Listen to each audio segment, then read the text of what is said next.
नमस्कार, astro with Avinash channel में आप सभी का स्वागत है। हमने जो श्रृंखला शुरू की है समस्या पे संवाद, इसका आज 17वां एपिसोड है। इस एपिसोड में हम कुछ प्रश्नों के एस्ट्रोलॉजी के आधार पर उत्तर देने का प्रयास करेंगे। ये जो श्रृंखला शुरू की है इसमें आप भी कमेंट्स में अपने प्रश्न पूछ सकते हैं और मैं अपने समय पर अपने नॉलेज के आधार पर आपकी समस्या को एस्ट्रोलॉजी के माध्यम से उसका सुझाव देने का प्रयास करूंगा। तो चलिए स्टार्ट करते हैं 17वां एपिसोड समस्या पे संवाद। ये प्रथम क्वेश्चन जो मिला है उसकी डेट ऑफ बर्थ है 3 जुलाई 2000 और टाइम है शाम को 7:30 पर। इसका क्वेश्चन मैरिज के बारे में है। ये जो जन्म कुंडली बनती है वह धनु लग्न की कुंडली बनती है और आप देख सकते हैं कि इस कुंडली में ग्रहण योग बना है, खंडित कालसर्प योग भी बना है और अंगारक योग भी बना है।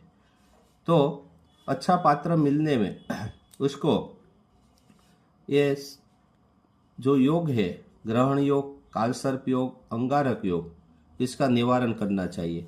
और हम देख सकते हैं कि उसका जो सप्तम स्थान है, जो दाम्पत्य जीवन का स्थान है, वह पापकर्तरी योग में है, क्योंकि इसके अष्टम स्थान में राहु विराजमान है और षष्ठम स्थान में शनि है और शनि और राहु दोनों के बीच में ये दाम्पत्य जीवन का सप्तम स्थान बन रहा है।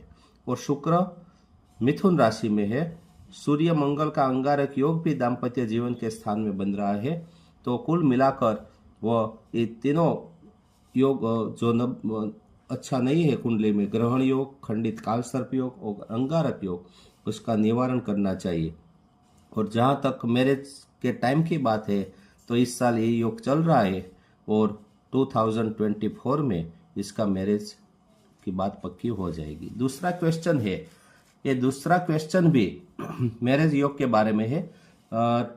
25 फरवरी 2001 दोपहर 3 बजे का समय है और मैरिज के बारे में ये मिथुन लग्न की कुंडली बन रही है और लग्न में मिथुन राशि का राहु है और द्वादश भाव में गुरु शनि है। ये कुंडली में भी खंडित कालसर्प योग बन रहा है और चंद्र शुक्र की युति बहुत अच्छी युति है, वह भी दशम स्थान में है। लेकिन द्वादश भाव में जो गुरु है वह वीक बन रहा है। कुल मिलाकर देखें तो इसको मैरिज के लिए गुरु का निवारण करना चाहिए, केतु का जप करना चाहिए और खंडित कालसर्प योग का निवारण करना चाहिए। साथ में यदि हम देखें कि इसका जो योग कब बन रहा है तो इसका जो योग है वो भी इस साल अभी चल रहा है और 2024 में ही इसकी मैरिज की बात पक्की हो जाएगी। लेकिन इससे पहले उसको केतु और गुरु का निवारण अवश्य करना चाहिए। अब हम तीसरे क्वेश्चन के बारे में आते हैं। तीसरा क्वेश्चन है बिजनेस के बारे में। ये डेट ऑफ बर्थ टाइम मैंने नहीं लिखा है क्योंकि प्रश्नकर्ता की गोपनीयता जળવાઈ रहे, इसके लिए मैं date of birth time, place और नाम नहीं बोल रहा हूँ। लेकिन ये जो कुंडली है वह कुंभ लग्न की है। कुंभ लग्न की इस कुंडली में सूर्य राहु का ग्रहण योग बना है, सूर्य शनि का संघर्ष योग भी साथ में है, बुध राहु भी है, केतु चंद्र भी है। इस कुल मिलाकर देखें तो ये कुंडली में बहुत नबले योग बन रहे हैं, वीक योग बन रहे हैं, अच्छे योग बिजनेस के लिए नहीं बन रहा है। तो इसके लिए क्या करा जाए? तो इसके लिए जो ये ग्रहण योग है, सूर्य राहु का ग्रहण योग का अवश्य निवारण करना चाहिए। और दूसरी बात, सूर्य और शनि का जो संघर्ष योग भी बन रहा है वो भी अच्छा नहीं है, सुख स्थान में बन रहा है।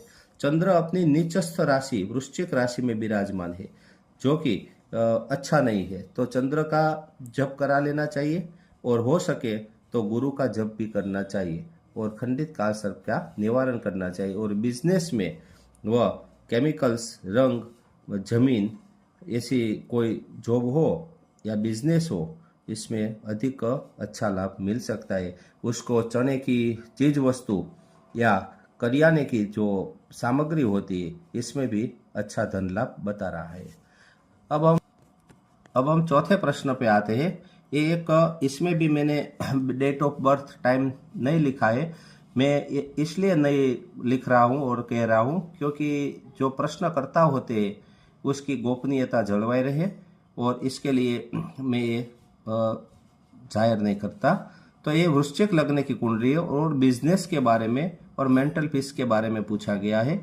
वृश्चिक लग्न की इस कुंडली में सूर्य चंद्र शुक्र देह भुवन में है, और राहु है वह सुख स्थान में विराजमान है, शनि षष्ठम स्थान में है, केतु दशम स्थान में है और गुरु द्वादश भाव में है, जबकि बुध है वह दूसरे भाव में है। बुध अच्छा है, ये बुध की पोजीशन अच्छी है, लेकिन उसका जो धन स्थान का मालिक है वह द्वादश भाव में चले गए हैं। इसके लिए जो आर्थिक स्थिति है वो अच्छी नहीं रहेगी, और इसके लिए उसका मेंटल पीस भी नहीं मिलेगी, क्योंकि चंद्र वृश्चिक राशि में है और सूर्य के साथ है और देव भुवन में है। राहु भी सुख स्थान में अच्छा नहीं है, इसलिए उसको खंडित कालसर्प योग बन रहा है, इसका निवारण तो करना ही है। साथ में चंद्र का निवारण कर चंद्र का मोती 3 कैरेट के आसपास का लेकर चांदी में इसकी रिंग बनाकर उस पर चंद्र का जप कर कर उसको धारण करना चाहिए। और ये जो राहु विराजमान है चतुर्थ स्थान में, वो राहु का निवारण भी करना चाहिए, और हो सके तो सूर्य का निवारण करना चाहिए। 21 रविवार रहना चाहिए, और हर रविवार के दिन आदित्य हृदय स्तोत्र का पाठ करने से भी बिजनेस में उसको लाभ होगा। आप भी कोई समस्या हो तो आप भी कमेंट्स में लिखकर भेजिए। मैं अपने समय पर आपको मार्गदर्शित करने का प्रयास करूंगा, और ये सब आंसर मैं निःशुल्क देता हूं, इसका कोई चार्ज नहीं है।